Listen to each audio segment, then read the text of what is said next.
2025 regular meeting of the Harris Central Appraisal District's Board of Directors. Members of the public wishing to address the board should have completed the sign-in sheet at the back of the room. You will be called upon to speak in the order that you signed in.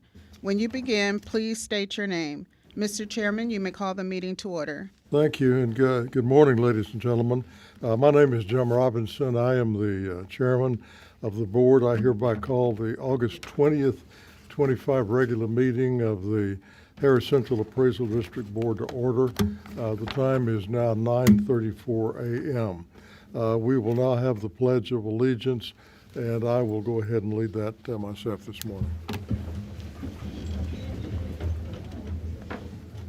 I pledge allegiance to the flag of the United States of America and to the republic for which it stands, one nation, under God, indivisible, with liberty and justice for all. Under the Texas flag, I pledge allegiance to thee, Texas, one state under God, one and indivisible.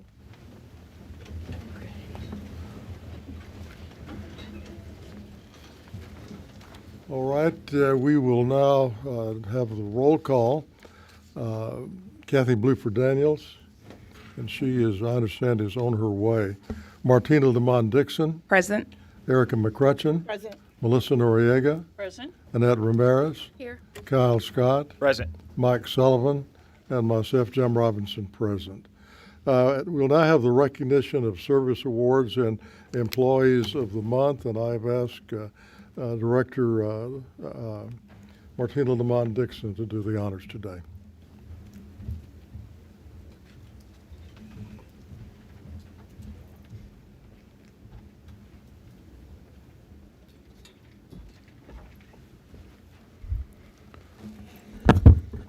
Well, good morning, everyone. Good morning.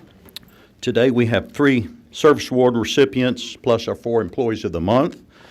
Our first Service Award recipient was forced to postpone his official start date with HCAD. In this case, better late than never. He's from Fort Worth, Texas, middle of 5 kids, went to Azle High School, and attended Texas A&M, where he earned a bachelor's and master's in forestry with a specialization in GIS. Immediately put his degree to work, building a 27-year career in GIS. Started off as Jefferson CAD, worked for a Roland there, then went to Berger and Company, and then Esri. He found the district through Nick Popovich, the Esri account manager for HCAD. His start day became a recovery day after floodwaters left him stranded beneath a bridge all night long here in Houston. He made it out safely and joined us as soon as he could. He began as a GIS program manager in IT. Today he's the GIS director, adding another 10 years to his profession. Married, 2 daughters, 1 grandson. He's got a green thumb. He enjoys growing orchids and bonsai plants. He loves collecting German classic cars and spending time with the kids doing dance and karate. Where's David Dignam?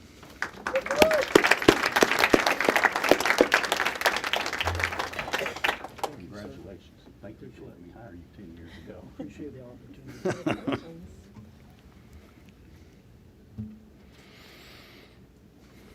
There you go. All right, our next 10-year recipient can be won over with food and football. She was born in Vietnam, came to the States in the 1990s, went to Aldine High School, then went to the University of Houston, where she got a bachelor's in human development. She worked for the Harmony School of Exploration as a kindergarten teacher for 7 years. While there, met a parent who told her about the district, began as an appraiser 1, now an appraiser 3 in BIPD, loves the division, and how long's chili that I still to this date have never tasted. He's married one son who plans to be rich so she doesn't have to work. They have 3 dogs, even though she's allergic to dogs. And when she's not sneezing, she's eating or watching football. She enjoys cooking and bird watching, not small birds, but she likes watching raptors, eagles, and ospreys. Emmy Wynn, come on up.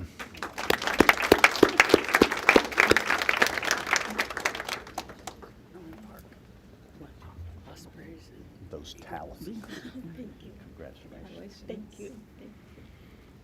This worked. Really. Amazing. Larry Smucker told me one time that the mayor gets notified if their eagle bears. Oh, I was gonna grab that. I need it. Oh, you need it? Yes. Oh, we're not gonna do it. I need it. Yes. Thank you. All right, our final tenure, nothing better than live streaming. Our final 10-year service recipient began as an evaluation analyst in BIPD. He has advanced to research associate and review. Timothy Tran, please come on up and be recognized.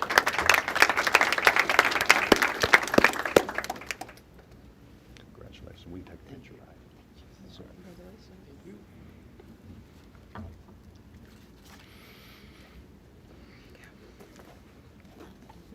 All right, now we'll recognize our 4 employees of the month. Once you're recognized employee of the month, please stay up here and we will take a picture at the completion.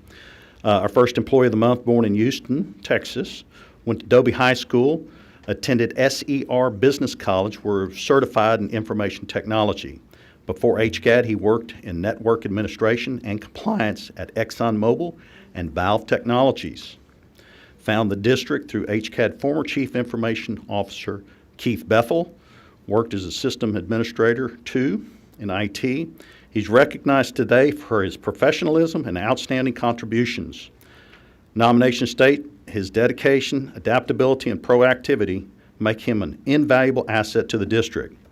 He is the go-to for HCAD's directory and Microsoft 365, goes the extra mile to assist with problem resolution, plays a crucial role in the division onboarding and exit process, ensures user data remains secure and backed up, and keeps district security a top priority.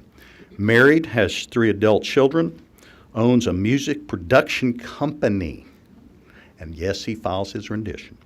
He enjoys collecting vinyl and writing and directing short films, and he enjoys family trips. Lovey Lucky, come on up.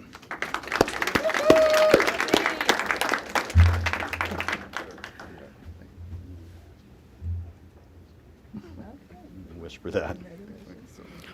All right, our second employee of the month, born and raised in Houston, family of 4 girls, went to Lamar High School and studied at Houston Community College. Interned in the oil and gas industry just before mass layoffs. Saw HCAD driving along 290, wondered what went on in here, found us on the internet and gave us a try.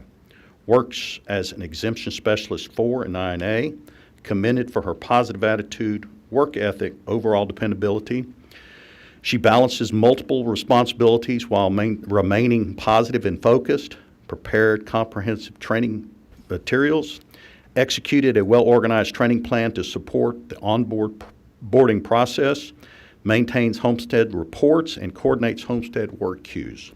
Married, has a teenage daughter who's a competitive cheerleader. When she's not traveling for cheer competitions, she enjoys family time and going to Astros games. Cindy Alvarez.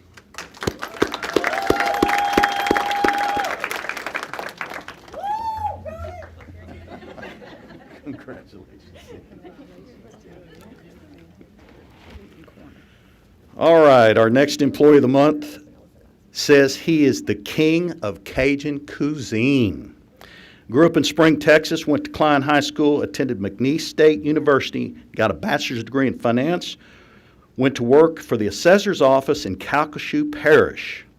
His friend asked me about HCAD as I was teaching an IWO class in Louisiana, and I told his friend, give us a try. Today he works in review appraisal as a testifying appraiser, commended for his dependability, work ethic, and exceptional effort. Nomination states he meets deadlines while balancing continuing education classes, performed exceptionally well in his first SOA hearing, communicates efficiently and effectively with attorneys and colleagues, assists coworkers with equal and uniform property analysis, engaged 1 year, looking to get married soon. The recipient enjoyed video games, bowling, and exercising, and he's one of the 83% of the employees planning to retire here at HCAD. Caleb Prince, where are you?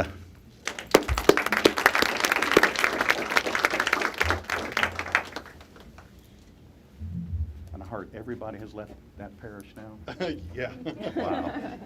That was an interesting story. Anyhow, the final employee of the month is a native Houstonian, youngest of 6, went to Springwoods High School, attended Texas Southern University, and got a bachelor's in business management.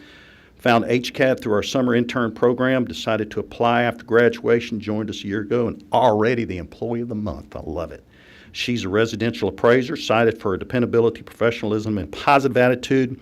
She's a standout performer in the field, committed to punctuality and preparedness, has made a positive impact on the team, and her first class customer service helps her collaborate and contribute to the team with team efforts. Enjoys exercising, road trips with the family, and all things Marvel thanks to her 4 brothers. She recently celebrated a birthday. We're Ashante Speed.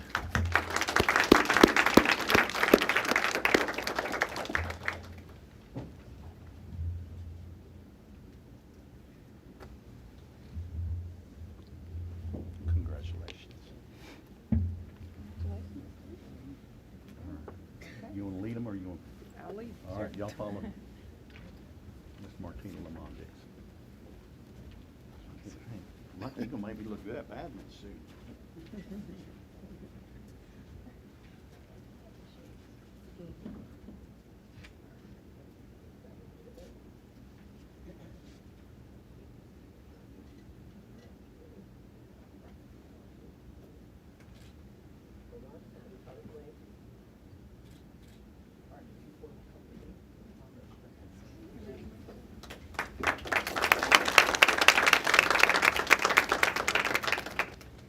Okay, we will now take comments from members of the public who have signed up to address the board.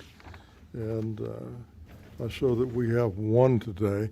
During the public comment portion of the meeting, registered members of the public will have 3 minutes to speak. So speakers, please refer to the clock so you'll know how much time you have left. Ms. Guerra will advise you when you have 30 seconds remaining and when your time has expired.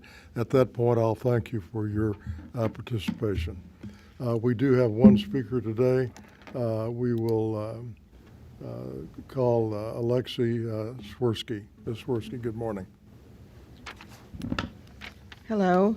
As someone who has paid taxes assessed by the Harris Central Appraisal District and used the benefits paid for by the taxes for 38 years, I am very interested in how the Harris Central Appraisal District Board of Directors conducts its business.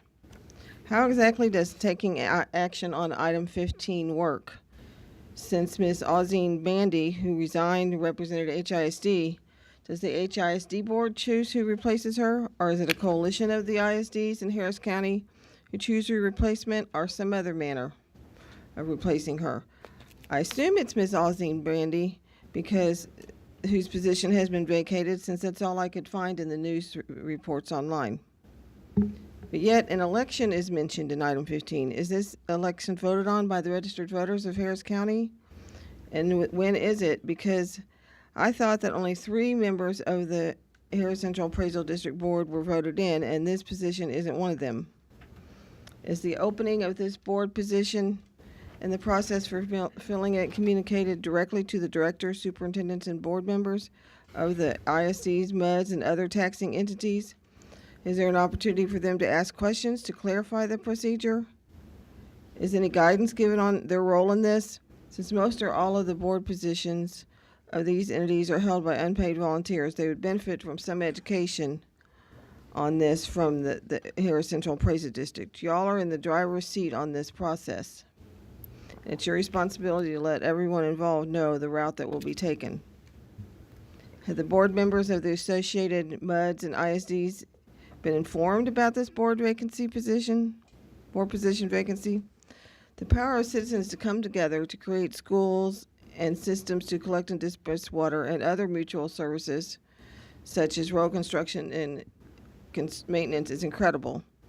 Your role of directing, collecting, and distributing the money for all of that is a big responsibility, and communication to the other parties involved is a major part of that responsibility.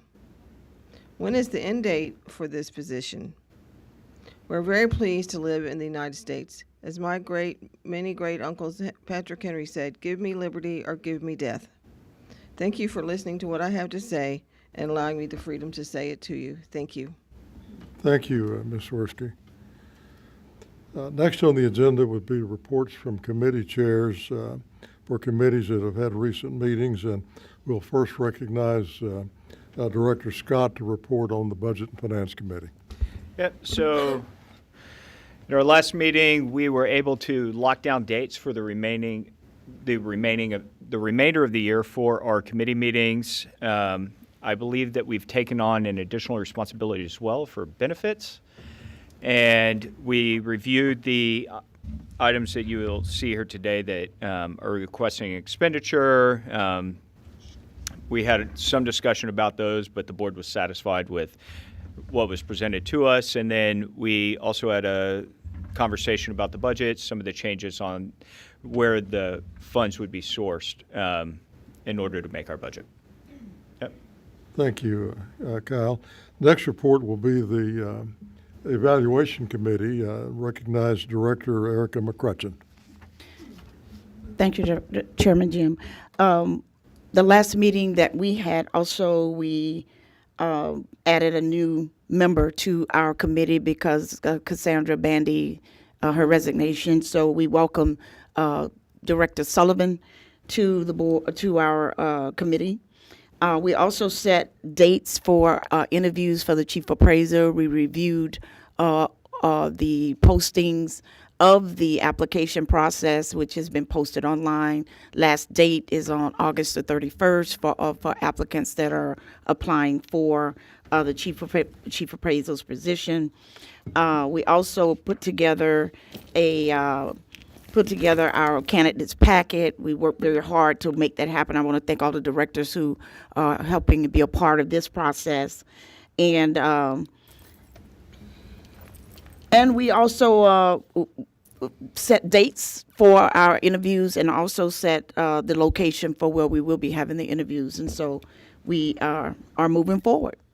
Thank you. Thank you.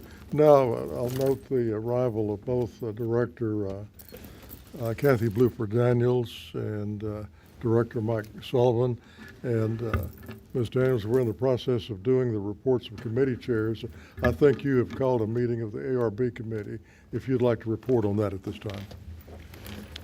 Good morning, and thank you, Mr. Chair. Good morning, everyone. We were actually trying to schedule one prior to this meeting, and the schedules didn't coincide. So we're planning on having one prior to next meeting, but preferably within the next 2 weeks. And we know how important it is to go ahead and get this process started. This past year was a test run for us, so we hope that we worked out some of the kinks and we can proceed accordingly. So thank you for that. Thank you. Next, we need to discuss the pleasure of the board's participation in the chief appraiser applicant interview process. Basically, the evaluation committee had indicated that the members are prepared to do the interviews, but the issue is, would other board members like to participate? As a suggestion that I might offer, let the committee do the preliminary interviews, and then the full board, if you wish to participate, interview the finalists. But do you have any recommendation on that, Ms. McCrutchen? Yes, in the committee meeting, we did discuss the importance of the preliminary work that the committee has put together, and I concur with you, Jim, too, that the committee will work out with the preliminary applicants and go through the interviewing process, and then we invite the board to review those finalists.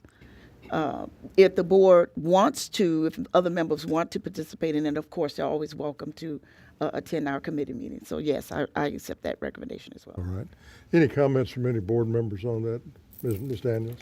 Thank you, Mr. Chair. And I think that's a good idea. Thank you, Ms. Chairman McCutcheon. And I have a problem with that word, y'all. Thank you, Chair Erica. Tongue gets twisted.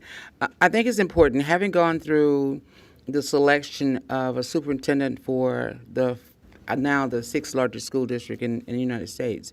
It's a tedious process trying to select someone. So I appreciate the fact that you are going to be all inclusive of having all the board members be a part of it, because I think it's so important, whether we're here this year, next year, 2 years, 5 years, whenever.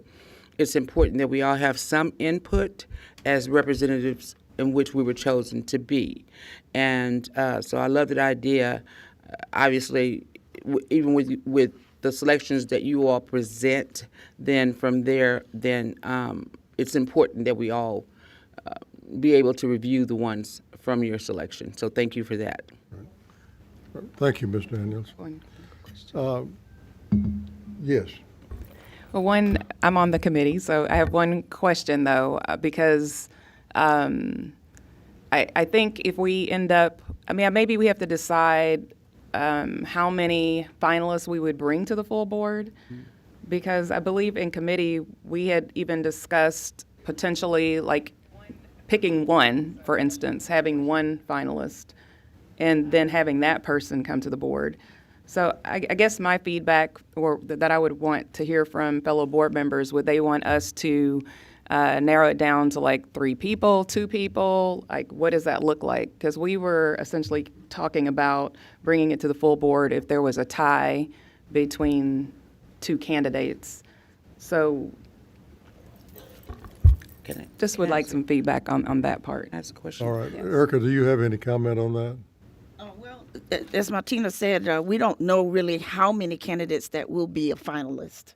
So if we come down to 2 people in the finalists, we would want to bring them before the board. So I'm thinking that if it's 2 or 3, we still need to bring them before the whole board. I'd like them to be a part of it. But if it's just 1, of course, we bring that 1. So I'm with you. I'd like to hear from the rest of the board. I take in our committee meeting, Chairman Sullivan made a very, very good point that there is something to be said about committees and the work that they do to kind of streamline some things, and he can expound a little bit on that if you like. And that is a good point to be made, that we have been selected or elected to do a position, to do a job, and so we work very hard to make sure that we get the best candidate for this job, and it's an all-important job, and so this is something we can't miss. So there's safety in a multitude of councils, so I'm open for other board members for sure being a part, and as we are narrowing down, even as a committee. Ms. Daniels? Have you all started to receive applications yet? Do you know? Just 2 so far. Only 2 so far. I'm curious as to how it would be if it's only 2 or if it's 3. In my opinion, if it's 3 or 4 or less, then I think that we should all be able to interview or be a part of the interview process, to ask questions of the potential candidate. If it's 2, then that's all you have. It's 2. So with that being said, then I think that it would be important to interview them both for all the full board. And I know your work is very, very tedious. Trust me, as on that committee, I know it's got to be very, very technical and tedious. So I would just prefer to see if it's when is it closed, the job itself? 31st. So we still have a week and a half A or little so. over a week. Yeah. So if it's only 2, then I would prefer to be able to sit down with both. Okay. We can definitely. I'm for that. It depends on how the rest of the board. We don't know how many of those applicants yet. Right. As to, we have another meeting that's coming up. We'll be looking at those applications and see whether or not they're going to meet the criteria that has been. That's going to bring about some elimination. We only have Absolutely. 2. One of them might be eliminated. We don't know yet until we see the applications, and go through those applications at the next board meeting. Committee meeting, I'm sorry, at the next committee meeting. So that's going to tell us a whole lot. And then at least by the 31st, we don't know, we might get more applications in between now and the 31st.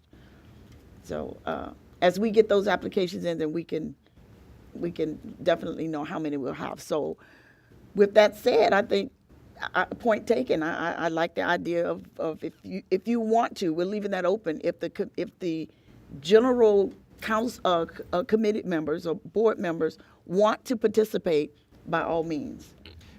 I had a question. Oh, I'm sorry. Go ahead. I had a question.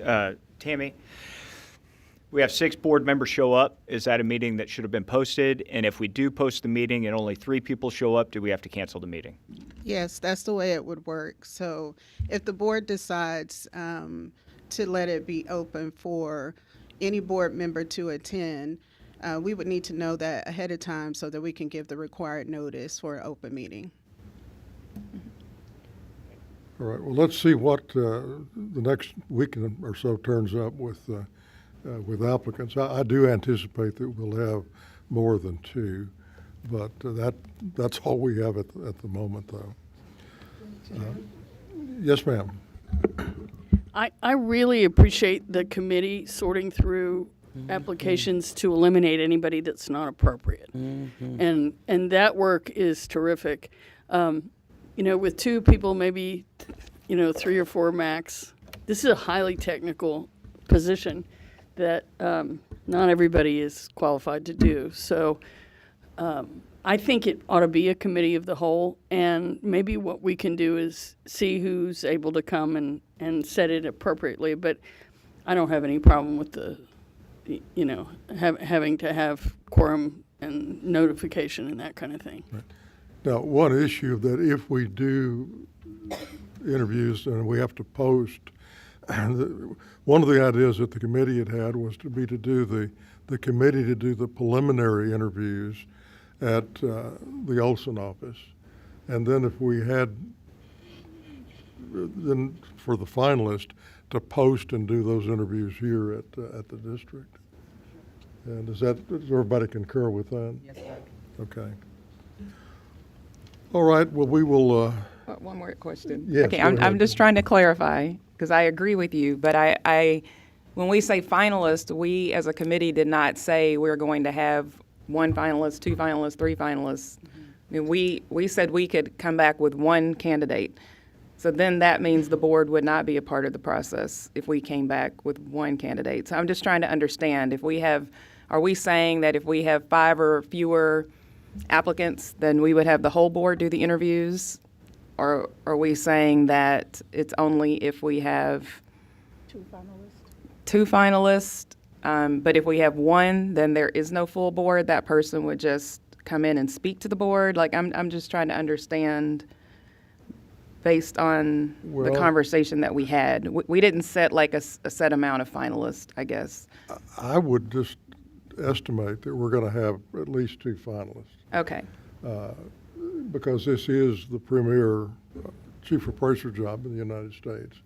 And if we just end up, quite frankly, with 2 applicants, I would be totally amazed. But I think the likelihood is that we would have at least 2, maybe 3 finalists. And whatever the number of finalists that the committee has, we ought to bring those to the full board for interview, I think.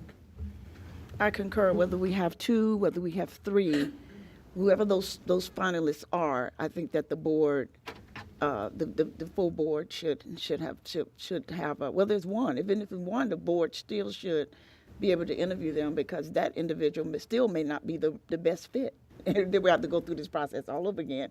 God forbid. But we definitely would want all the board members to at least have a part in the final say. Well, could we consider then because we're going to have like a scoring system, right? Like our top 3 scorers, that we just bring all 3 of them to the full board? I'm agreeable with that. I can do that. I agree. Okay. Thank you. All right, we'll move next to the consent agenda. We have 8 matters on the consent agenda this month, and rather than reading each one of them separately, they are all routine issues, and all have been reviewed by the Budget and Finance Committee. And at this point, I would entertain a motion and a second to approve the consent agenda. So moved. We have a motion. Do we have a second? Second. Second. Any discussion? Yep. I need to pull out A. I was not here last month. All right. So you want to, I just need to abstain from okay, you'll casting a vote abstain there. on Yeah. that. All right. All right, we have a motion and a second for approval of the consent agenda, and Director Scott is going to abstain in the vote on item A.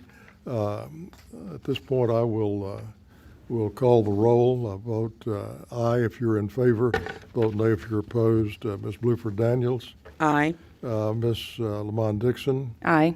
Ms. McCrutcheon, Aye. Ms. Noriega, Aye. Ms. Ramirez, Aye. Mr. Scott, Aye. Mr. Sullivan, Aye. and I, Jim Robinson, vote aye. The motion carries unanimously. Moving next to the action items, the first item on today is discussion and possible action to review and approve Phase 2 of the VisiFlow software upgrade implementation with a sole source vendor, Accentrix Corporation. The cost of Phase 2 is not to exceed $600,000. And Mr. Altinger, would you please elaborate on this? Yes, Mr. Chairman, members, we brought this to the board committee last week. This is our migration into HCAD, and we're moving into the second phase. The first phase is done with business, industrial, personal property, and we've got B out of here to elaborate if needed. Go ahead, please. Good morning, Mr. Chairman, members of the board. The district currently uses VisiFlow system for all its document and workflow management. And I will back up a little and cover some background as a reminder to the board and everybody else present. We started using VisiFlow in 1999, right after it was first developed by a company called Exigen. Over the years, the system was customized and updated to continue to meet district's complex needs. Eventually, the engineers who developed VisiFlow left Exigen to form their own company called Accentrix Corporation. Subsequently, they purchased all of the source code and all of the intellectual property related to VisiFlow, becoming a sole source provider for all the updates and maintenance. As with all the software products, as technology changes, unless those products continue to be updated, migrated, upgraded, the underlying technology becomes obsolete, no longer supported, not compatible with modern technologies and products in use. And therefore, Accentrix developed a modern framework to allow a path of migration and upgrade of the VisiFlow product that platforms called AppBase. Currently, the district's probably the only last customer left using VisiFlow in its original state. And we came to the board in April of 2024 asking for approval to begin our process of updating, upgrading the system and migration to a new product which we are calling Cascade. In the implementation of Phase 1 started in summer of 2024. Now, trying to upgrade or migrate a product that has been in use for 26, 27 years is a very huge undertaking. It's a complex process, and it will be, we realize, multi-year process. That's why we took the phased approach. The purpose and the goal of Phase 1 was to build the fundamentals, the foundation, build the framework, and as Mr. Altinger mentioned, go ahead and build out document management and workflow management for our BIPD division. We are going live with Phase 1 on August 29th. Big yoo-hoo. And In order not to interrupt the momentum, the engagement, and kind of continue seamless implementation into phase 2, we are asking the board to approve funds for phase 2 in the amount of $600,000. Phase 2 goals are to migrate the remainder of the divisions to Cascade, to develop additional robust dashboards and reporting, to add more automation, additional functionality as needed. We have funds budgeted and available in the IT's 2025 budget. With that, I'll be happy to answer any questions. All right, before we have any questions, we'll need a motion and a second. Do we have a motion to approve? So moved. Moved by Mr. Scott. Do we have a Second. Second by Ms. Lamont Dixon. Auction. All right, any discussion on this item? All right, hearing none, we will call the roll, vote aye if you're in favor, nay if you're opposed. Ms. Blooper Daniels, Aye. Ms. Lamont Dixon, Aye. Ms. McCutcheon, Aye. Ms. Noriega, Ms. Ramirez, Aye. Mr. Scott, Aye. Mr. Sullivan, Aye. Jim Robinson, vote aye. Motion carries unanimously. Thank you.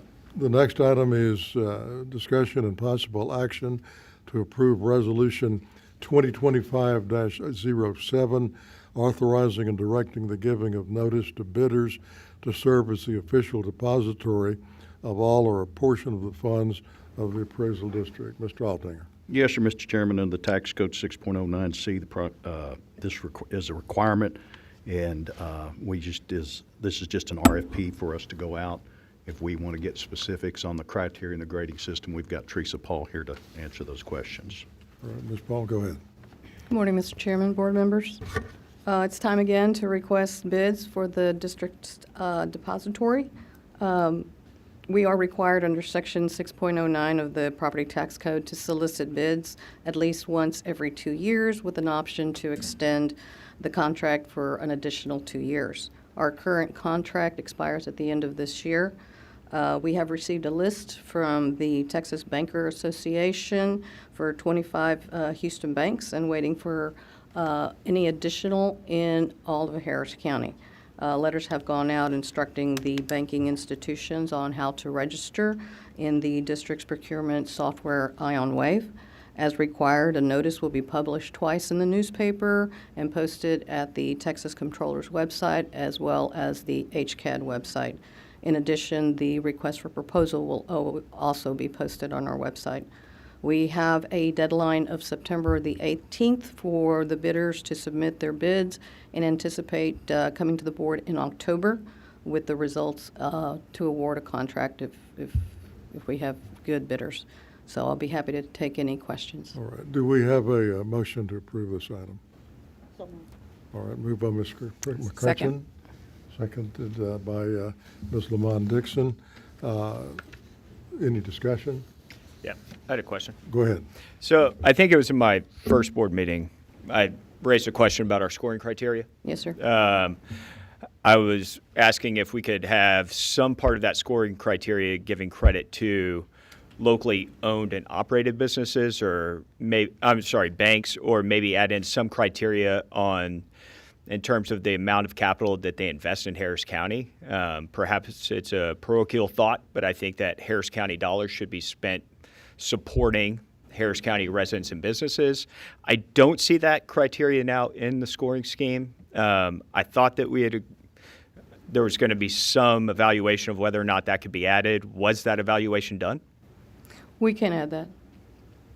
Okay. So just, there's not, we looked at a lot of RFPs and tried to go pretty standard with what other governmental entities are requesting, but I have no issues asking for the amount of capital investment in Harris County that each of these banks do, especially if they're situated here in Houston and Harris County. So that would not, and the other requirement? Well, I'm not sure how to get at it, whether it's a locally owned and operated bank or whether the best way to get at that is the proportion of their funds that are reinvested into our community rather than leaving to Oklahoma or Louisiana or something. I mean, We Frost can Bank ask is great. those They're based in San questions. Antonio. At least they're Texas. Yes, sir. We can Yeah. ask those questions. It doesn't necessarily need to be on the weighted criteria, but you'll know whether or not they're locally owned. But the investment part would weigh, I would believe, unless you want both. We So can do. I would leave that for you to come back and just kind of show us how this works. Okay. But if that could be worked into the scoring criteria, I'd really appreciate it. Yes, if sir. other board members think that's appropriate. Yeah. Yeah, I do agree with the spending dollars in Harris County portion of that. And I love the fact that banks are local, but if another bank that is not a locally owned bank is spending more dollars in Harris County, I don't think they should be penalized for not being based in Texas. One of the So issues that, I'm so sorry, I didn't mean to cut you off. Go ahead.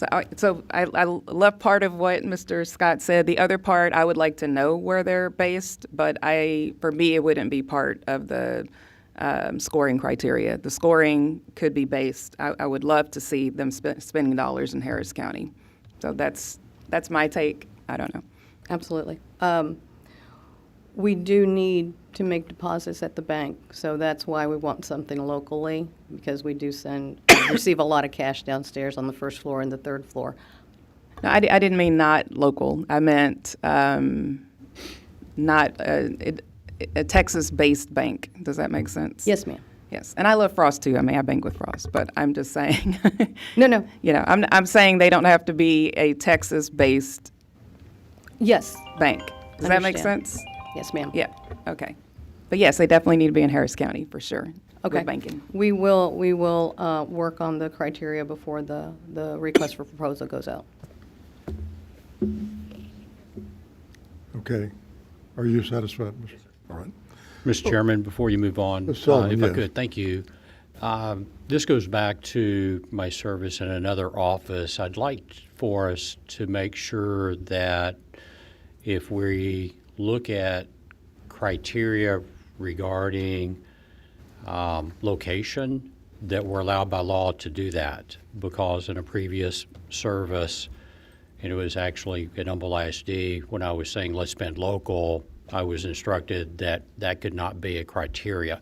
I don't know if that applies to all governmental entities. You know, I'm just saying let's stop, make sure we have good legal counsel and advice on that before we move forward with it. Thank you. Well, let's ask Olson to give advice to Mr. Altinger and the staff on are there any legal constraints on that subject? And Yes, we can do that research. Kevin and I will work on it. All right, thank you. And let me just say, I don't oppose any of the discussion at all or the philosophy. You know, I mean, it's a great idea and I support the philosophy, but I just want to make sure before we put a lot of effort into it that we're legally able to do it. all right, we do have a motion and a second, and there being no further discussion, all those in favor say aye, those opposed say nay. Ms. Bluford Daniels, Aye. Ms. Lamont Dixon, Aye. Ms. McCrutcheon, Ms. Noriega, Ms. Ramirez, Mr. Scott, Aye. Mr. Sullivan. Aye. Chair votes aye, motion carries unanimously.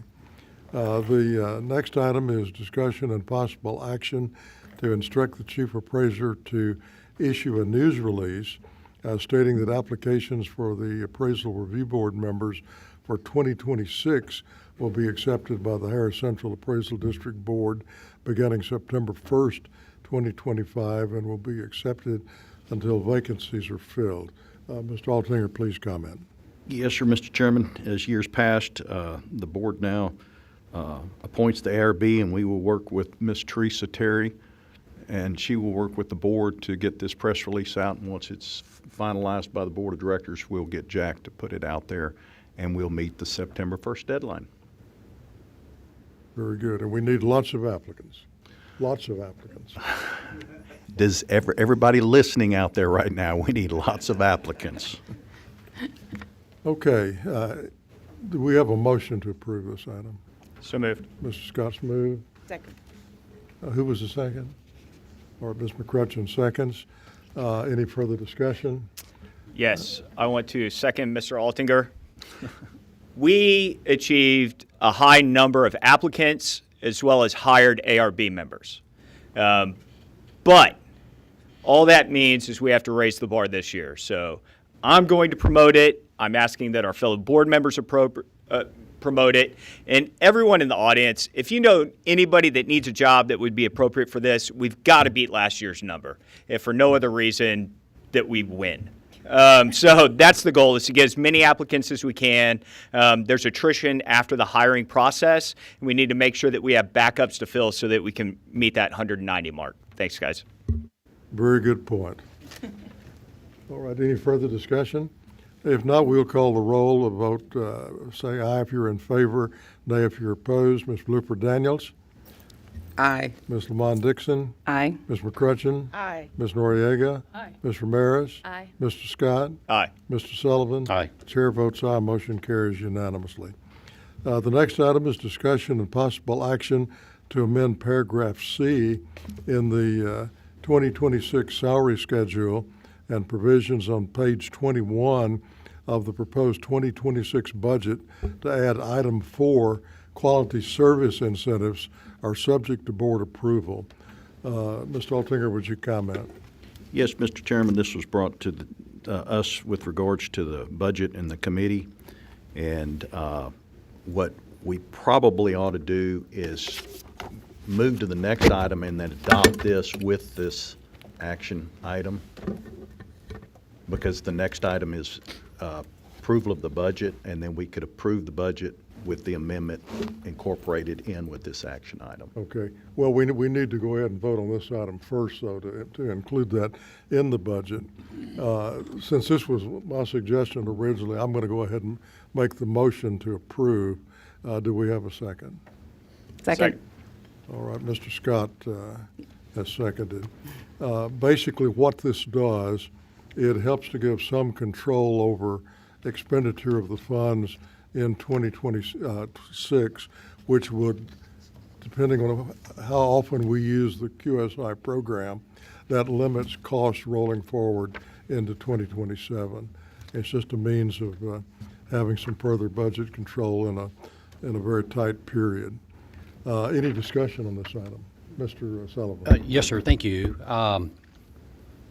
This may sound a little abstract, but we're getting ready to adopt a budget that the next chief appraiser is going to have to implement. I think the budget should probably be as unencumbered, if you will. I don't mean that in a financial sense, but in an operational sense, so that the next chief appraiser can make decisions like this. While I respect your experience here at the appraisal district, and certainly every director's desire for input, meaningful input to the operations and the budget, I'll be voting against this just because I want the next chief appraiser to have as much flexibility as he or she might want with respect to the budget. They may come in and think this is a great idea and just move ahead, or they may have a different philosophy. So with that said, I think this is a little quick, a little fast, and while it's in the 2026 budget that the board's going to vote on in a minute, I just have reservations. So I mean that in a very respectful way. You don't have to make your point against it, but that's my position, and I'm not changing, so thank you. Well, I'm going to give several reasons why this is important. And certainly the new chief appraiser needs to have flexibility. But this is not a significant restraint on the chief appraiser's ability to give raises. People that deserve a raise can still get a raise. It just doesn't carry over into the next year. Also, we have legislation, several bills that are pending, that will limit the taxpayer approval number, which used to be what was called the rollback number for the taxing units. Currently, it's 3.5%. I think there's a real good chance the legislature is going to reduce that to 2.5%. If they do that, it's going to be really difficult for taxing units to fund their budget and to fund our budget both in 2027 and going forward. And I think we have a responsibility to those taxing units. And if you read today's Houston Chronicle, the cover story is about the deplorable shape that Harris County is in. City of Houston's in about the same shape. A bunch of the school districts are in the same shape. And, you know, while it's nice and I was the chief appraiser for 23 years, and I wanted to have all the flexibility I could have. But there were times when times were hard, and I had to bite the bullet. And it's our responsibility to tell whoever comes in that they've got to be fiscally responsible too. So with that, I'll go ahead and call the question. If you're in favor, say aye. Opposed, say nay. I'll call the roll. Ms. Blooper Daniels? Aye. Ms. Yvonne Dixon? Aye. Ms. McCrutcheon? Aye. Ms. Noriega? Aye. Ms. Ramirez? Aye. Mr. Scott? Aye. Mr. Sullivan? No. Chair votes aye, motion carries. The next item is discussion and possible action to adopt Resolution 2025-08, approving the 2026 budget for the Harris Central Appraisal District. And Mr. Altinger, if you would please lay that out. Yes, sir. Mr. Chairman, members, I'm going to let Teresa pull the slide deck up first. And once she gets the slide deck up, we'll Did y'all change start the the password? presentation. No. Is it AV1? Yeah. AV, enter. Sorry, had to get the password.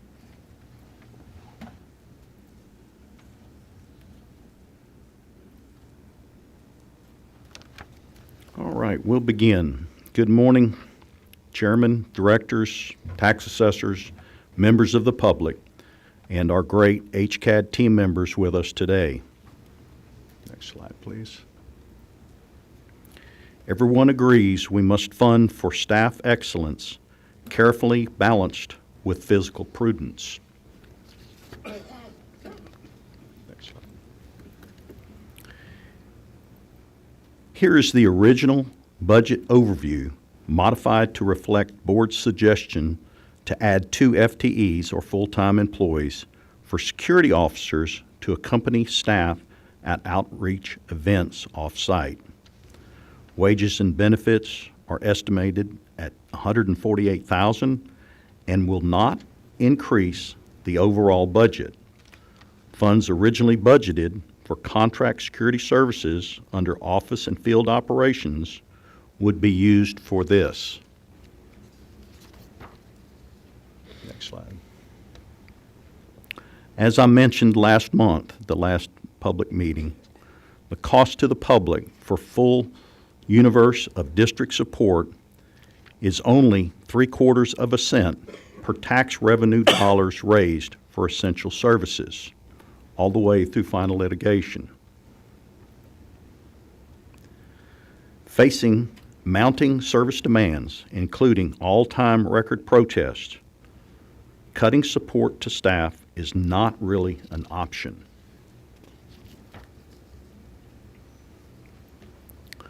My original proposal of $118.8 million includes an increase to jurisdiction allocation of 6.3% outlined in red, with only 2% towards operations. Based on comments made during the public workshop and subsequent budget committee meeting, the 6.3% increase to jurisdictions can be reduced to 4.85 without sacrificing operations by doubling the district's $1.5 million contribution from unrestricted general funds to $3.1 million.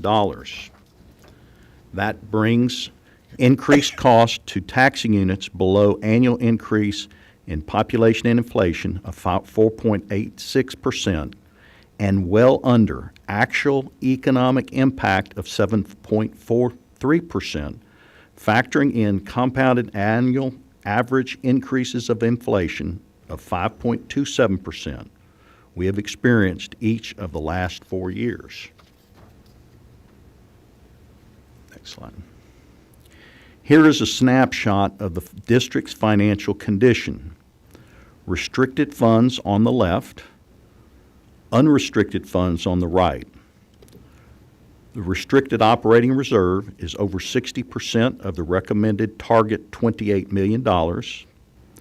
You see the proposed $3.1 million contribution on the right, drawing down unrestricted funds to $3.6 million, rounded, still in great shape financially for the district for the next year.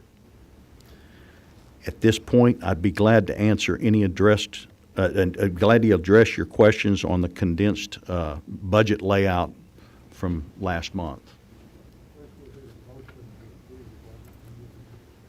So moved. Seconded by Ms. Noriega. All right, that opens for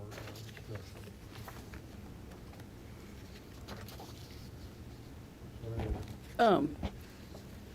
For the sake of the public and the taxing entities, we are reducing the contribution by a percentage. I probably should have asked this question in a public forum earlier, so I'm going to ask it publicly now. Will the entities pay and get that back or not be levied? How is it going to work so they know? They make their payments in quarterly payments, so it will be just Reduced? It will be reduced over the next year, yes. So the Budget Committee discussed this at some length, and what we're doing is reducing the amount that extra that comes through every year from the taxing entities that contribute to our existence so that we can handle their business. And so we are trying to lean in with everyone in Harris County to support them as they cope with some difficult situations. We had a hurricane, we had a derecho, we've had a lot of things go on the last few years. So this is an effort by this organization and this board to support our county. And so I just want to make that clear for people. And if I don't say any of this right, please correct me. I'm relatively new at this, but this is an important effort on our part, and I want to just elevate it for everyone's understanding. Thank you. Yeah. Mr. Yep. Scott? Yeah, no, so that was a really great point. Thank you for bringing that up. The idea was that, right, we're paid by the taxing entities. And there was, so two primary concerns, right, that I think were raised. Once we got through where's the money going, I think the committee was, on board with how that money is being allocated throughout the budget, right? And you guys were very responsive to a request to add more security. That was phenomenal. Then the other two questions we were kind of struggling with was, okay, so we're going to pass on our budgetary increase to the taxing units. Is there anything that we can do to help out the taxing units so they don't have to contribute as much to ours? That's where the unrestricted funds come from. Great. My concern and the driver of it was our total budget still exceeds that inflation plus population increase. I just don't see how the size of government can outpace the growth of the private sector and not have deleterious consequences. All right, other comments? Good Mr. point. Sullivan. Thank you. I'm going to look at this unrestricted general funds pot of money a little different than the comments I've heard so far, and I'm not sure if I'm right, but I think, and I really mean that, I think that the unrestricted general funds initially come from the jurisdictions, period. So for us to say that we're lessening the financial burden on the jurisdictions because we're taking money out of the unrestricted general funds, I see, trying to be careful with my words, I see some conflict there because the unrestricted general funds came from the jurisdictions to begin with. It's not a separate pot of money. So the jurisdictions have paid, they pay 100% of this operation, 100%. So whatever money we're able to kind of peel off and put in unrestricted general funds is their money. So I have trouble agreeing or understanding that, well, we're lessening the cost to them because we're using unrestricted general funds, so it's okay. That is their money anyway. That's just kind of the way I see it. If it's not the case, let me know. I'm still going to vote against the budget, but that's, I just wanted to say that that's how I interpret these numbers. Well, my comment on that would be that it is a reduction in the amount that the jurisdictions would have to pay in 2026 to fund the budget. It is true, yes, this is, all our money comes from the jurisdictions, but I've had quite a bit of feedback from the county, which, and that article in the Day's Chronicle is very enlightening as to the tightness they're in. But the comments I've gotten is that, look, we recognize that we don't have any money if you can't operate and you can't produce a collectible roll and defend that roll. And consequently, we got to do what we got to do to try to do a better job in producing numbers that people don't feel like they have to protest. And secondly, if they do protest and it rolls over to litigation, to adequately defend that. And if we don't do that properly, then the jurisdictions are faced with huge refunds, which is, to them, that's the most least desirable thing. So even though the county is looking at having to cut some of its core operations because of the money being tight, they recognize that if we can't operate, they're in even a worse shape. And that applies to others. And that's just my take on this. Ms. Noriega. I had the opportunity to visit with the city, which was the original entity that appointed me this past week. And we talked about this, and their response was, that's 2 positions that we can fund with that. And they appreciated it and saw it as a reduction. The point that all of this, our funding comes from the entities, always has, and that's a legitimate and important point. But I know that the city was very clear that they were going to be able to have a couple folks do something productive for the community because of this. So, Right. Any other, Ms. Lamont Dixon? One final comment. I wanted to, as a member of the Budget Committee, to thank the staff because we asked a lot of questions. We asked for a lot of information, a lot of presentations. I wanted to thank you for being so gracious and sharing that with us.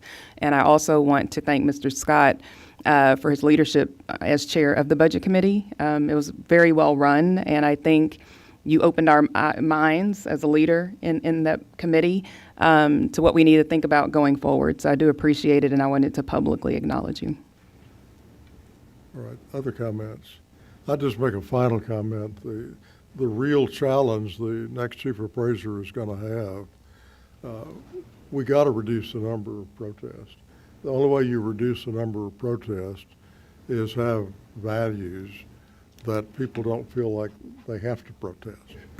And I never will forget, when I became chief appraiser, some of you have heard this story, but Mr. Smith was the county assessor, and he had been the county assessor for 60 years, and before appraisal districts, he did the appraisals.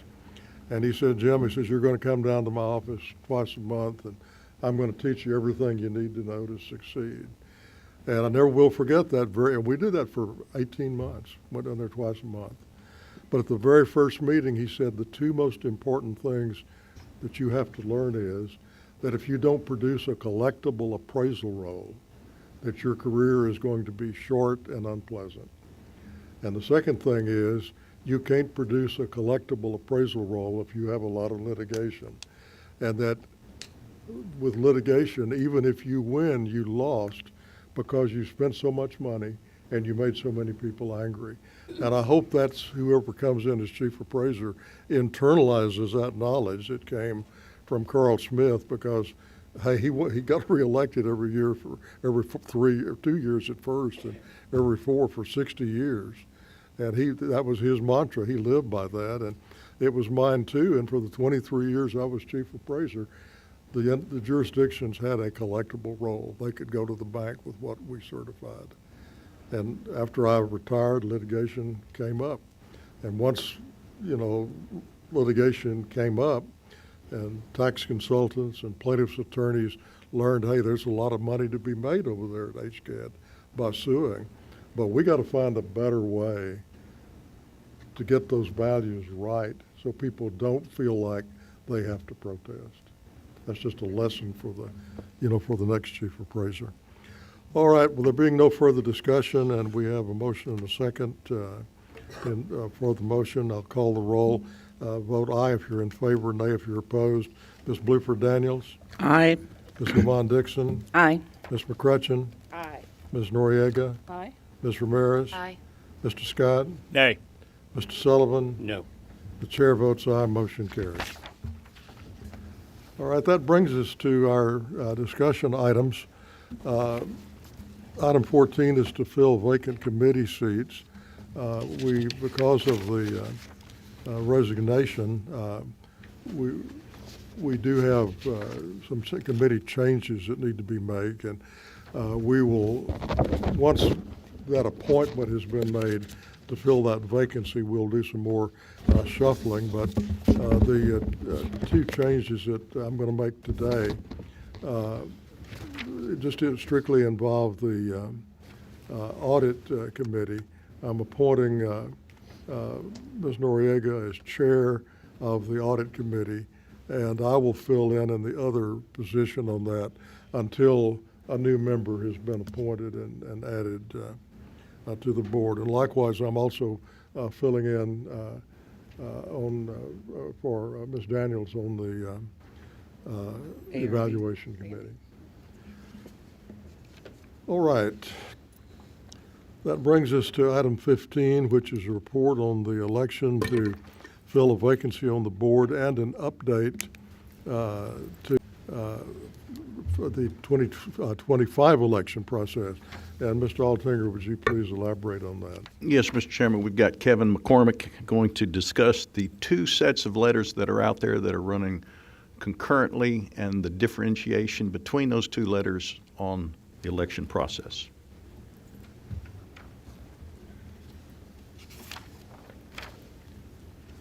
Kevin, go ahead. Okay. I was waiting for it to come up on the screen.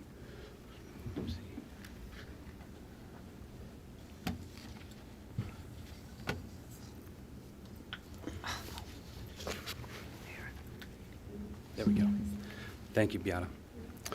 Good morning, Mr. Chair and members of the board. My name is Kevin McCormick, Chief Legal Officer here at HCAD. It is a pleasure to speak to you this morning about the processes in 2025 for appointing board members.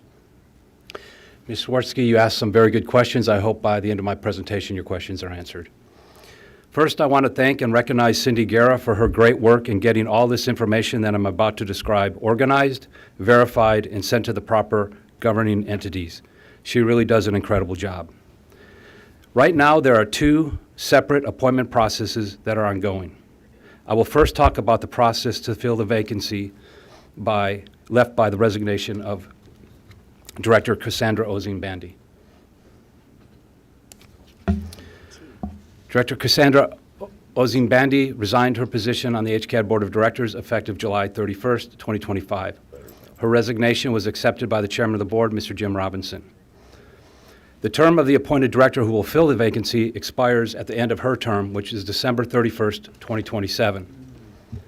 Because she resigned, the provisions in Property Tax Code 6.031F describe the process to select the director to fill the vacancy. Under these circumstances, all the taxing units are able to nominate one candidate to fill the vacancy, and from that list, the Board of Directors will then vote by majority vote to fill the vacancy and appoint the director. On August 7th, the Chief Appraiser sent a letter to the governing bodies of the taxing units informing them of the vacancy, the reason for the vacancy, the right to nominate a candidate to fill the existing board vacancy, and provided each taxing unit with a sample resolution they can use to submit their nomination. Those nominations are due with the Chief Appraiser at 5 p.m. on September 22nd, 2025. That's 45 days after they were notified by statute. By September 27, 2025, the Chief Appraiser must submit to the Board of Directors a list of candidates nominated by the governing bodies of the taxing units. The Board of Directors will then appoint a new director by majority vote from the list of candidates submitted by the taxing units to fill the vacancy. That's a pretty straightforward process. Does anyone have any questions about that process? Okay. So then I will move on to the appointment of 2 directors that is ongoing for this year in 2025. The current terms of Director Martina Lamont Dixon and Director Melissa Noriega expire at the end of this year. The governing bodies of all taxing units entitled to vote will appoint 2 directors to fill those positions. They will serve 4-year terms ending on December 31st, 2029. There are 2 separate pathways for nominations. One is for the Conservation and Reclamation Districts, and one is for all other taxing units. Before June 1st, at least one Conservation and Reclamation District must request the right to nominate and vote for a director and notify the Chief Appraiser that they would like to do so. That was accomplished this year.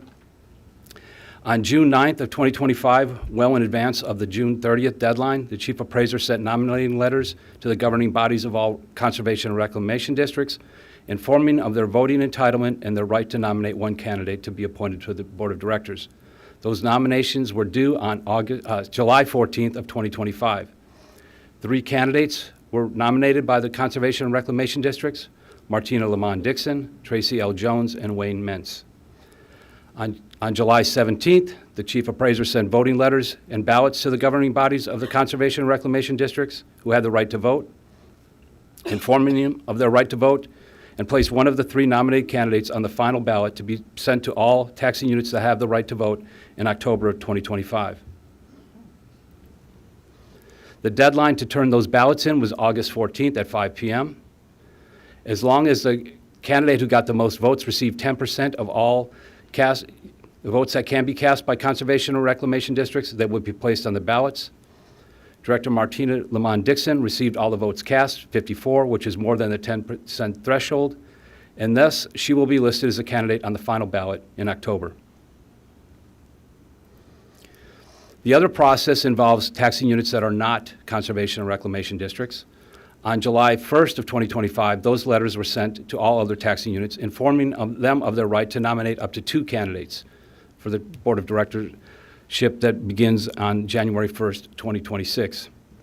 Those nominations are due in the Chief Appraiser's office at 5 p.m. on October 14th. All nominees will be placed on the final ballot. Voting entitlement and the number of votes is determined by a formula in 6.03D. You basically take a percentage of the taxing unit's levy versus the entire levy, multiply that by 1,000, then round it to the nearest whole number, and then multiply that by the number of directorships to be filled. This year it's 2. I know it's a kind of a convoluted formula, but it's in the tax code. And you will note this year the taxing units have fewer votes than they did last year, because last year we had 5 directorships open, so it was multiplied by 5. Before October 30th, we must send out a final voting letter and ballot to the governing bodies. That list of nominating candidates will include one candidate nominated by the Conservation and Reclamation Districts, which is Martina Lamont Dixon, and all other candidates nominated by other taxing units. Those ballots must be turned in by 5 p.m. on December 15th this year, because December 14th falls on a Sunday. There is one exception to that rule. Governing bodies that have 5% of the total vote must vote by resolution at either the first or second open meeting and turn that resolution in to the Chief Appraiser within 3 days of doing so. Taxing units can vote for one candidate listed on the final ballot, or they can split their votes however they wish, and they do not have to vote for the candidate they nominated. So no longer are you just a candidate appointed by or nominated by one district. You are voted on by the entirety of the taxing units. Counting the votes, the Chief Appraiser must separate the ballots and count the votes, declare the 2 candidates with the most votes as winners.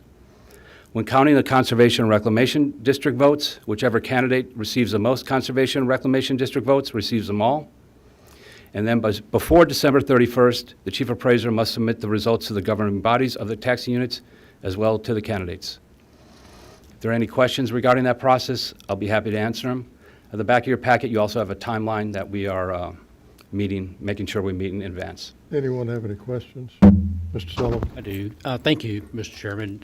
really good presentation on a very complicated subject. I've had questions about this from the moment it started, and to have received the PowerPoint last night was very helpful. I was able to review it, and I just want to congratulate you and your team, because this has put it in a format that even I can understand. So thank you. Well, thank you. And I will note that last year, I remember there was a suggestion that we simplify the letters that we send to the governing bodies, and we have done so. It's a 2-page letter now, which is a lot simpler for everyone to understand. We're getting fewer questions, so it's working for everyone. Yes, and both that letter and this are very clear.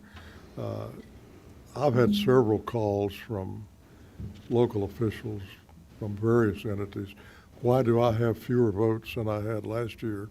Or why do I have no votes this year? Right. And I think people are beginning to grasp the intricacy of this law that the legislature passed. But I know in some cases I've had to explain it several times. Yeah. It's just, it's the law now. This is the way it works. Yeah, And and it's kind of complicated. it's kind of complicated. Yeah. All right, thank you very much. You're welcome. Our next item on the agenda is item 16, report on protest and hearings. And we will recognize Mr. Altinger.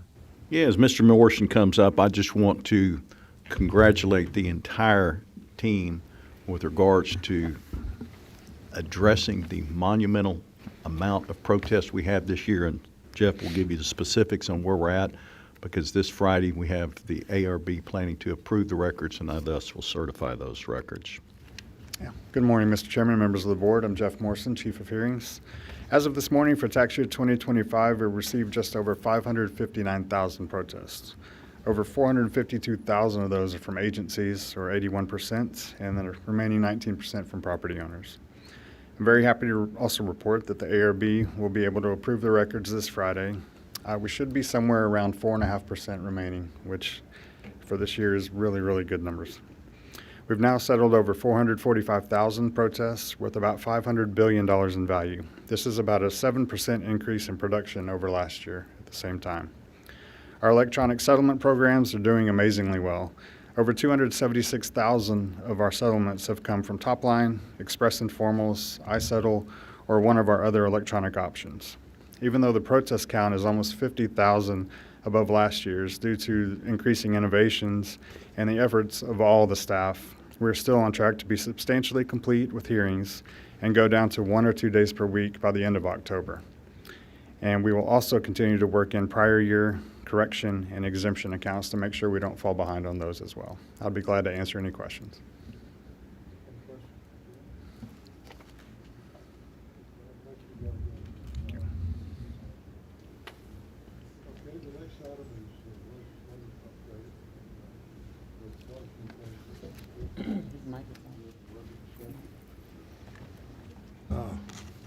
It's now on. We're moving to item 17, the legislative update, which is a report on laws that affect the appraisal district that were passed during the regular session. And Kevin, we'll move straight to you to give this report. Which one am I in? Okay, there we go. Thank you again.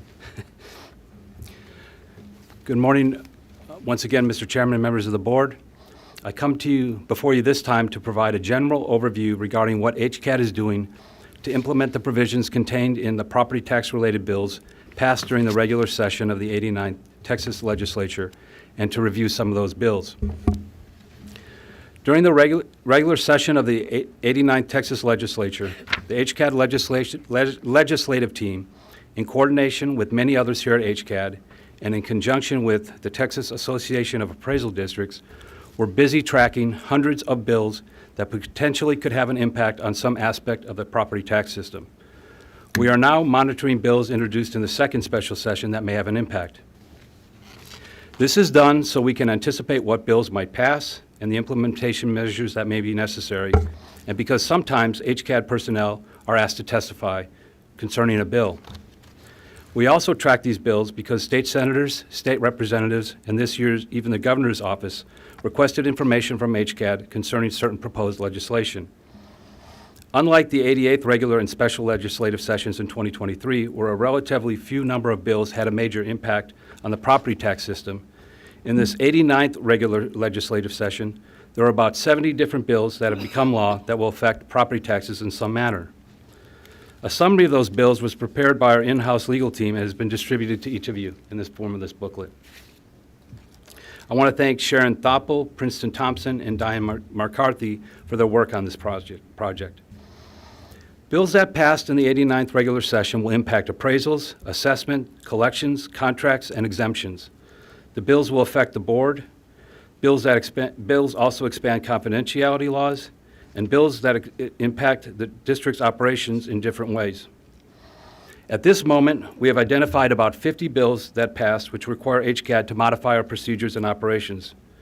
To do so, legal reviews and policy meetings involving all divisions at HCAD have taken place and are ongoing. Special recognition should go to April Holcomb, who coordinates each and every one of these implementation meetings. Her extraordinary efforts are vital to the compliance efforts at HCAD.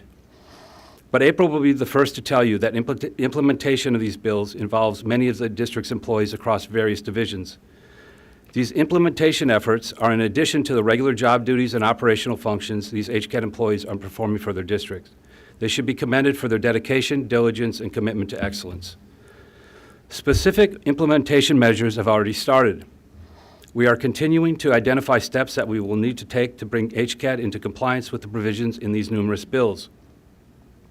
Those measures can begin with something as simple as sending an informational email to the Office of the Chief Appraiser and an impacted HCAD division outlining specific provisions in a bill that will affect their functions. An example of this would be sending an email to Information and Assistance informing them about provisions in a bill that may require a change in processes involving the review of exemption applications or the handling of an open records request. However, often, major bills demand much more work involving scoping, programming, both with specific division employees and information technology division. An example of this year is Senate Bill 4, which with voter approval will increase the school district residential homestead exemption from $100,000 to $140,000, and Senate Bill 23, which again with voter approval, will increase the school district over 65 and disabled exemptions from $10,000 to $60,000.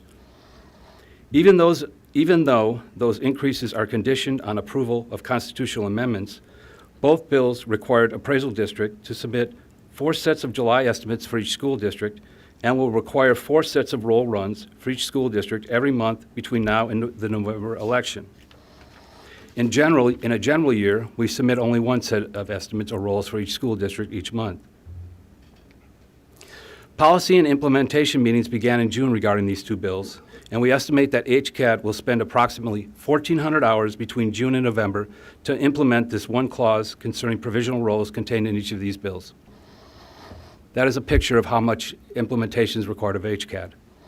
Some of the other bills that will require large-scale implementation measures are HB 9, which involves raising the business personal property exemption to $125,000, Senate Bill 850, involving deadlines for issuing refunds by the tax assessor that will mandate changes in how resolutions of SOAs, arbitration, and district court cases are reported to the assessors, House Bill 1533, which is a mega bill which impacts multiple divisions and many statutes in the property tax code, Senate Bill 1951, regarding late rendition changes, and House Bill 21, which is the Housing Finance Corporation bill, which will require audit tracking, handling of new applications, and checking to verify whether traveling HFCs received local consent. It should be noted there are different effective dates for the bills. Some are already in effect. Some go into effect September 1 of this year. Other bills require constitutional approval to take effect or voter approval of constitutional amendments to take effect, and some laws go into effect on January 1st, 2026. We are on top of all those effective dates and working diligently to timely comply with the requirements. Now, the DLS attorneys will be presenting a state laws and rule update covering all bills passed during the regular and special sessions on at least 4 different times. It's a 2-hour course. Rest assured, I'm not going to do that today. So I will begin. Director Sullivan asked that we speak about House Bill 4310, so I'll begin talking about a few of the bills with that. I want to thank the DLS attorneys for their help and acknowledge that every division at HCAD is involved in the implementation of bills passed during this regular session. House Bill 4310 involves the Board of Directors. The bill sponsor stated that the intent of this bill was to enhance governance and transparency by ensuring members of governing boards have prompt, cost-free access to public information needed for oversight. Therefore, if a board member is acting as an official capacity, the board member may inspect, duplicate, or inspect information maintained by the government body. They can do so without incurring any charge. And they must be furnished with this information promptly.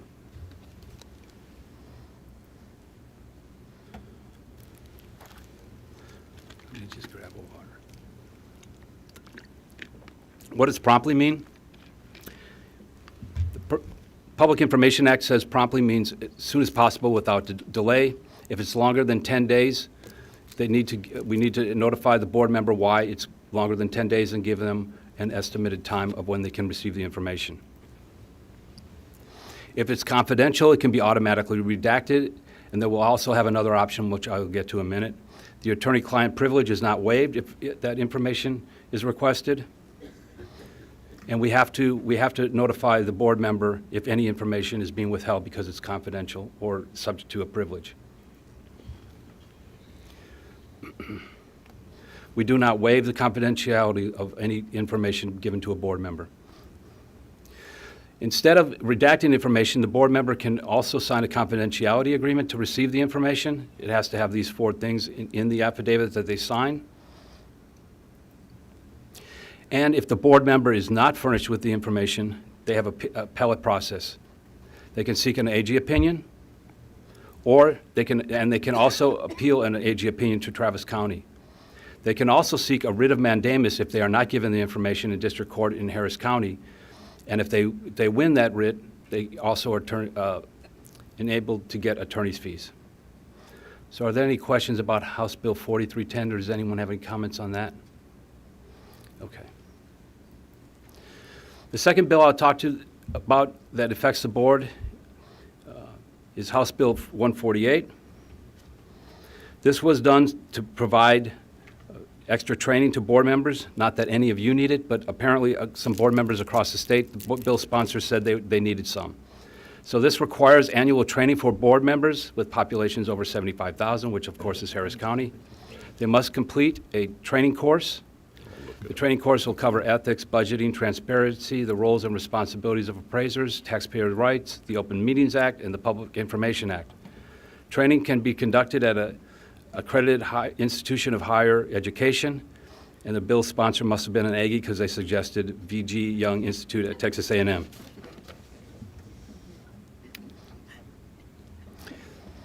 The certificate of completion must be provided to the appraisal district, and then we must send that on to the comptroller's office. The candidates must sign an acknowledgement of board responsibilities, and failure to do so constitute incompetency. This is important. An individual may not be appointed to an appointed position on the board of directors unless they have signed that acknowledgement and submitted it to the chief appraiser. If for an elective office, an individual may not file an application for a place on the ballot for an elected position until they sign the acknowledgement and submit it to the chief appraiser. So that will come in for next year's election for those who are seeking elective office. This is the acknowledgement. It has 24 different factors they have to acknowledge in their when they sign it.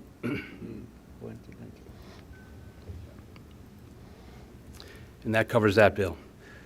The next bill that has an impact on the board is House Bill 1522. This was done to provide more advance notice of what's going to be discussed at open meetings. It has to be posted 3 full days, not 72 hours in advance. So for our board meetings that are held on Wednesdays, the notice now must be posted at 5 p.m. on the preceding Thursday. And for Monday meetings, that has to be posted by the preceding Tuesday.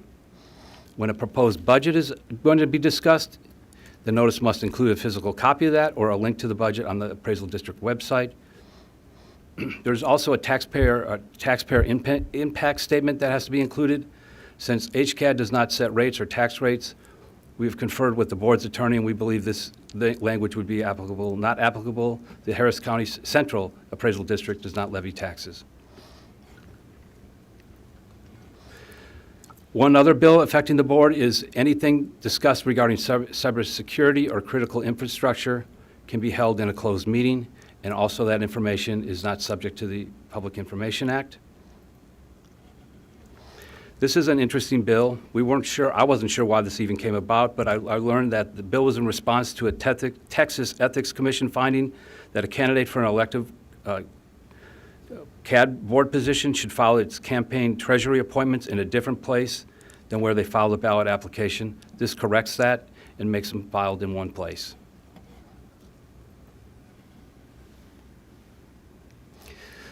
One other piece of information that will affect the board's duties is Senate Bill 1173, which raises the competitive bidding minimum from 50 to 100,000.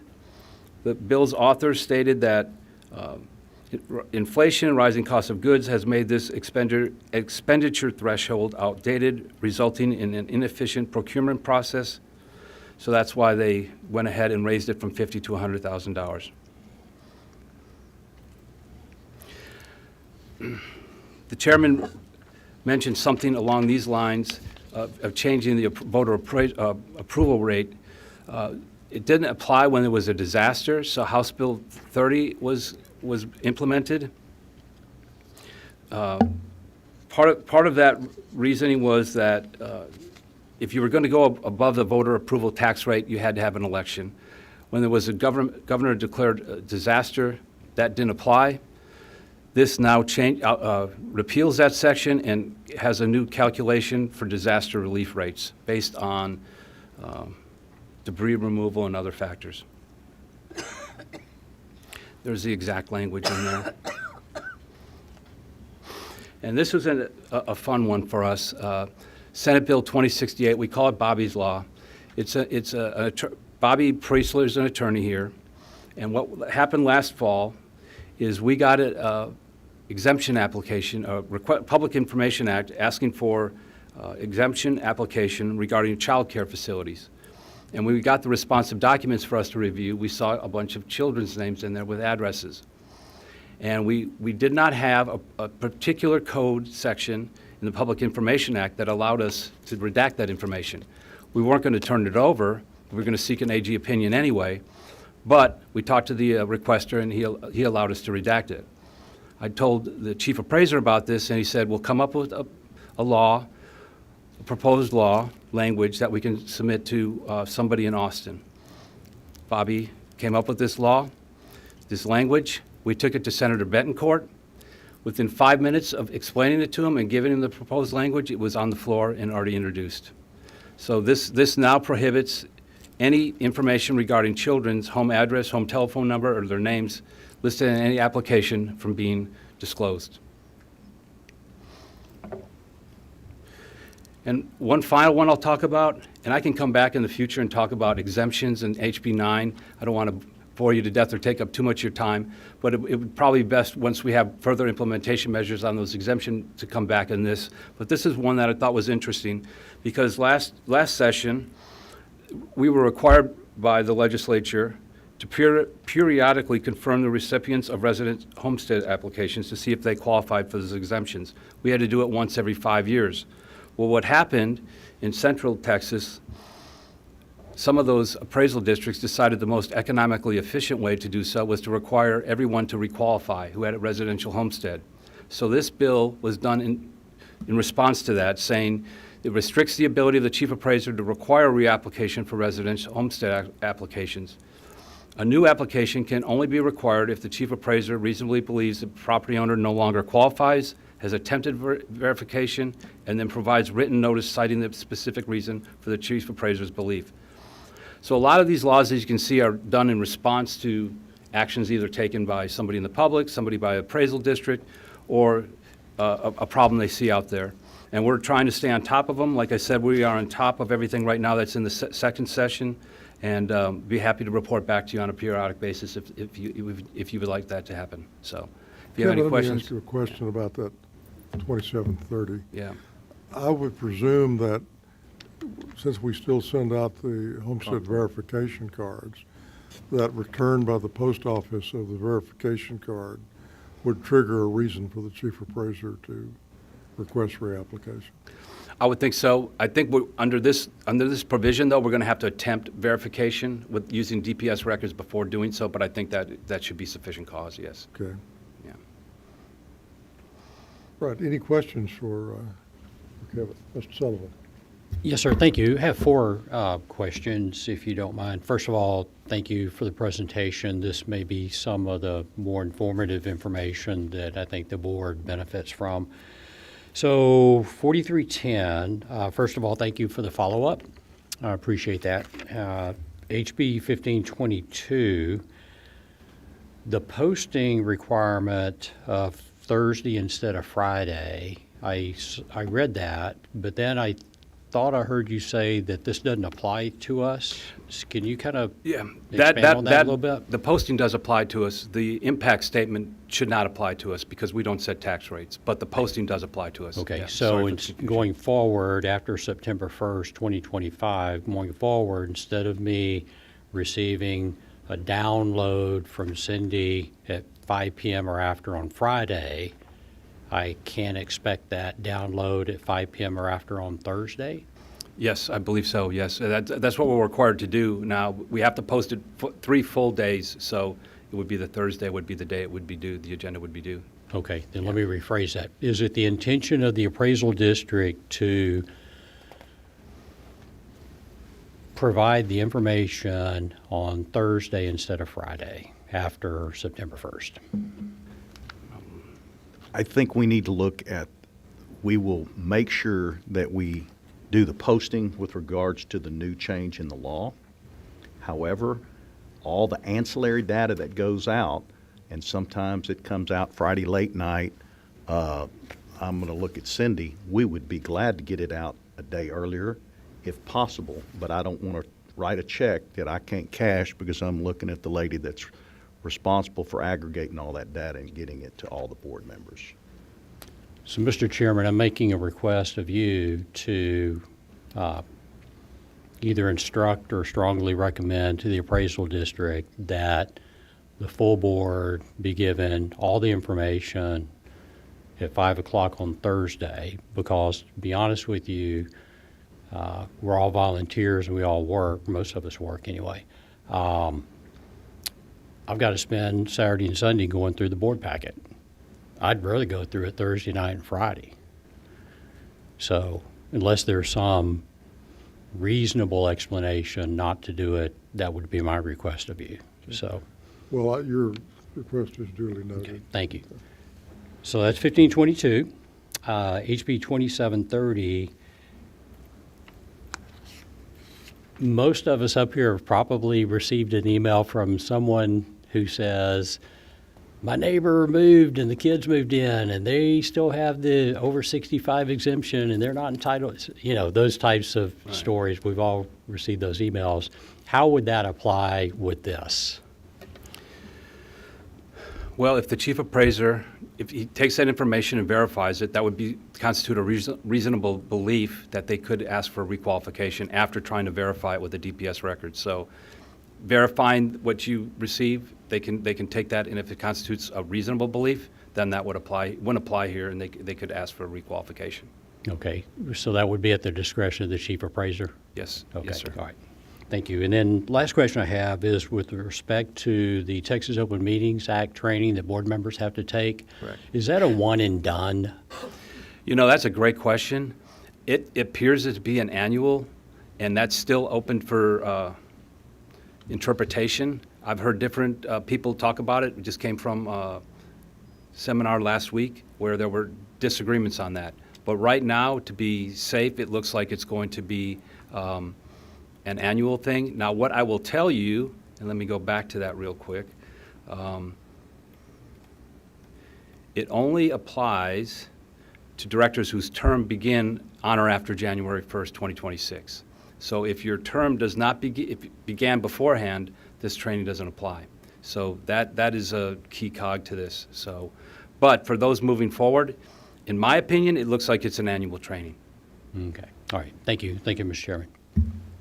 Any other questions? All right, if not, thank you very much. You're welcome. We'll move next to item 18, which is the succession planning process.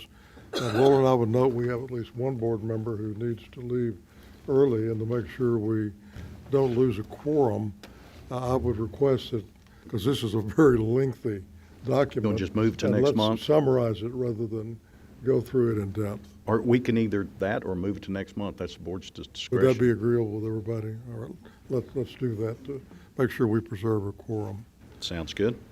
Move that All to right, next month. that moves us to item 19, the Taxpayer Liaison Officer Report. We'll recognize Ms. Terry. Thank you very much, Mr. Chairman, and good morning to you and to the other directors.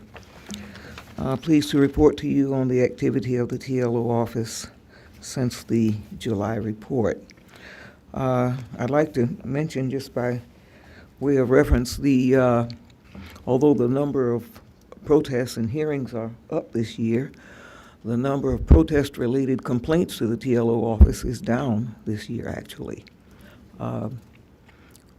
We get a number of inquiries and questions, et cetera, but not so much by way of complaints. But we do get a number of calls in regard to process for rescheduling, et cetera. And often they are told things in hearings by review board members, and they will call the TLO office just to get clarification or verification that the information is accurate. We did, in the August cycle, we got a lot of, the July cycle actually, we got a lot of inquiries in regard to exemptions. And a large number of those were total exemption requests for religious organizations, et cetera. I'd also like to report that the TLO office is in the process of preparing to support the Appraisal Review Board Selection Committee of the board. And as soon as your meeting is scheduled, if you'll just let me know, I and the Director of Communications for the district will make ourselves available to meet with you to make certain that we get everything done in terms of what we need to publish, announcing the fact that we are open for applications starting on September 1st. I would just make one request: if you could try to get all the members to come prepared with their availability. I think it was very beneficial last year at that first meeting. We were able to schedule our first 3 interview sessions. We had those dates already set when we got to October 1st. So by the end of September, we will have sufficient number of applications on hand to go ahead and start the interview process. So we stand ready to assist in whatever way we can to make the process successful, and perhaps even more successful than last year. We ended up, the board set 190 as the number last year for maximum number for review board membership, and we hit 185. So that wasn't half bad. And I think what we will do on recommendation from Mr. Scott, we will use a baseline for interviews of 25 instead of 15. And that gave us the ability to schedule more people, and that allowed us to factor in for no-shows, et cetera. Excuse me. I'm having allergy issues this morning. But anyway, that concludes my report. Are there any questions that you might have? Any questions for Ms. Terry? All right, if not, thank you very much, Teresa. Our next item is a report from the Appraisal Review Board.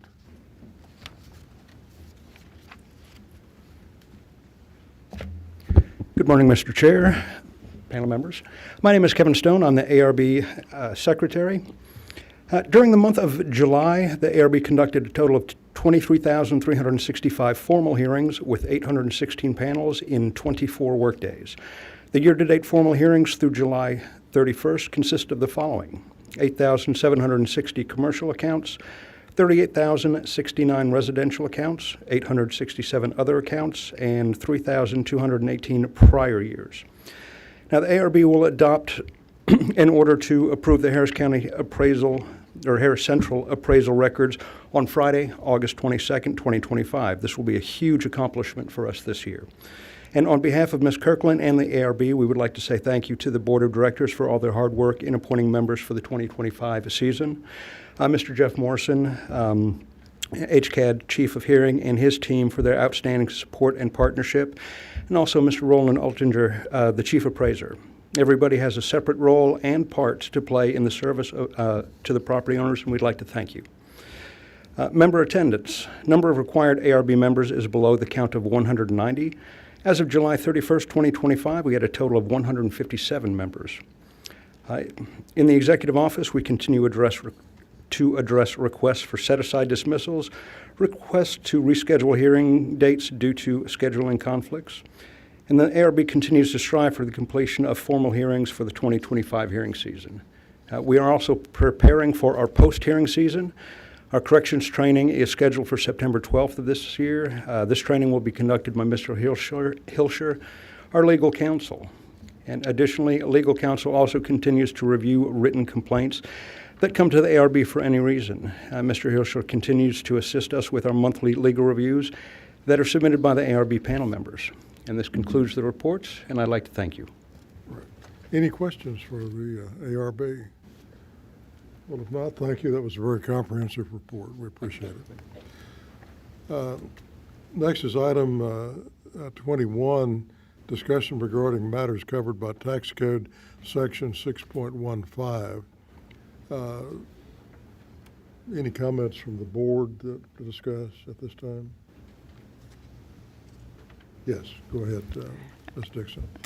Mr. Chair, I don't know if this is the right time, but I just felt like I should just take a moment to publicly thank the Conservation and Reclamation Districts for their votes. I just wanted to make sure it's part of the public record. I know it's not over yet, but I'm very thankful and grateful for their confidence in me. So thank you. Very good.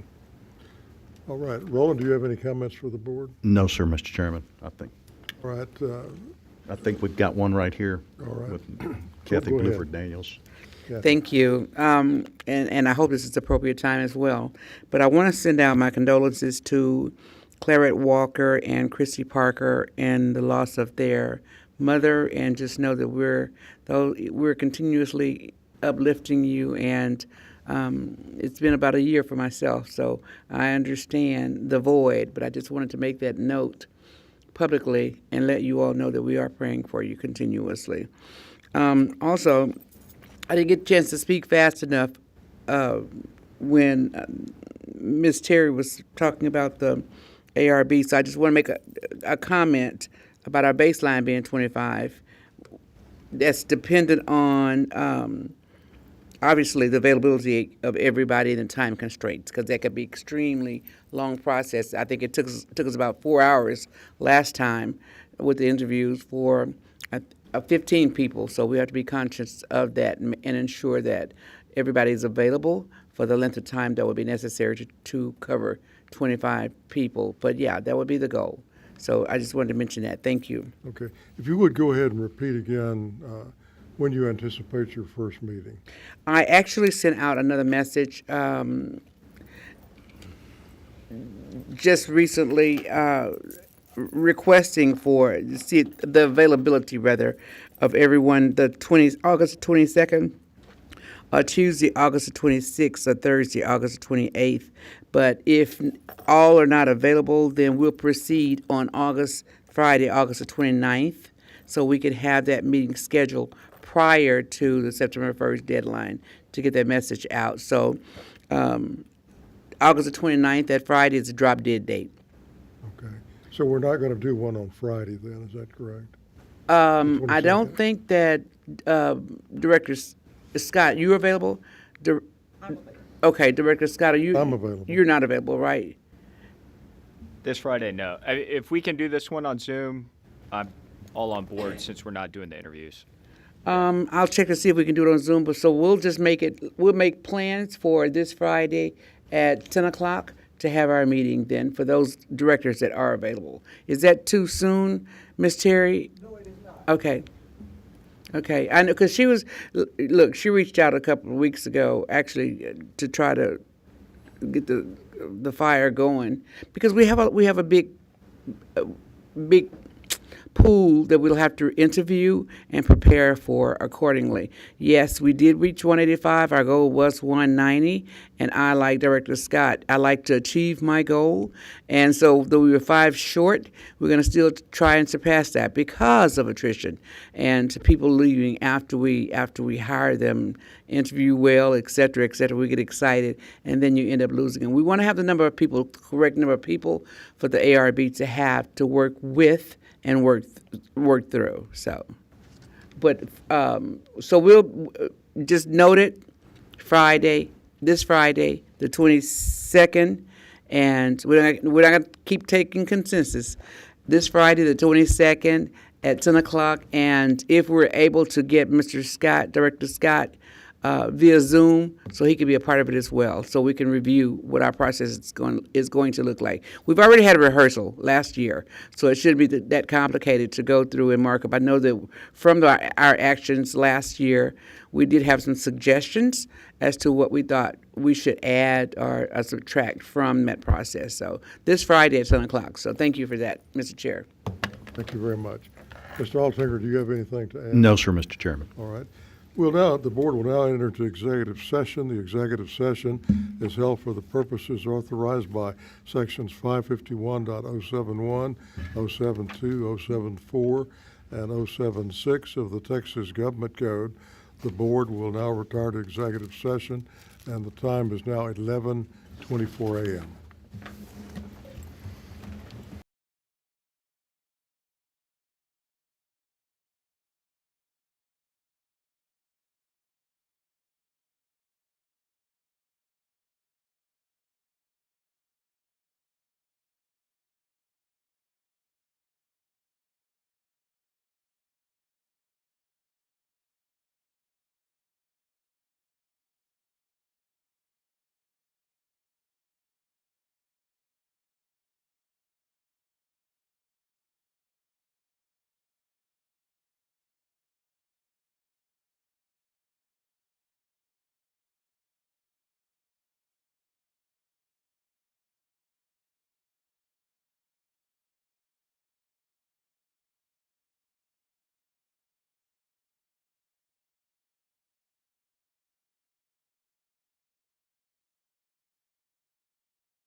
got it. All right. He says we are live, so the board is reconvening from its closed session. The time is now 11:33. We'll move to item 23, pending litigation. This is consideration and possible action to approve settlements pending litigation, pending appeals to the State Office of Administrative Hearings, and pending arbitrations as presented. Do I have a motion to approve the proposed settlements? I so move. All right, we have both a motion and a second. Any questions or comments? If not, I will call the roll, vote aye if in favor, nay if opposed. Ms. Bluford Daniels? Yeah, aye. Ms. LeBron Dixon? Aye. Ms. McCutcheon? Ms. Noriega? Aye. Ms. Ramirez? Aye. Mr. Scott? Aye. Mr. Sullivan? Chair votes aye, motion carries. Item 22 is report on appeals under Section 42.02 Tax Code. Mr. Altinger, do we have any such appeals? No, sir, Mr. Chairman, none this month. All right, we have none, and we have completed the agenda and are now adjourned at 11:35 a.m.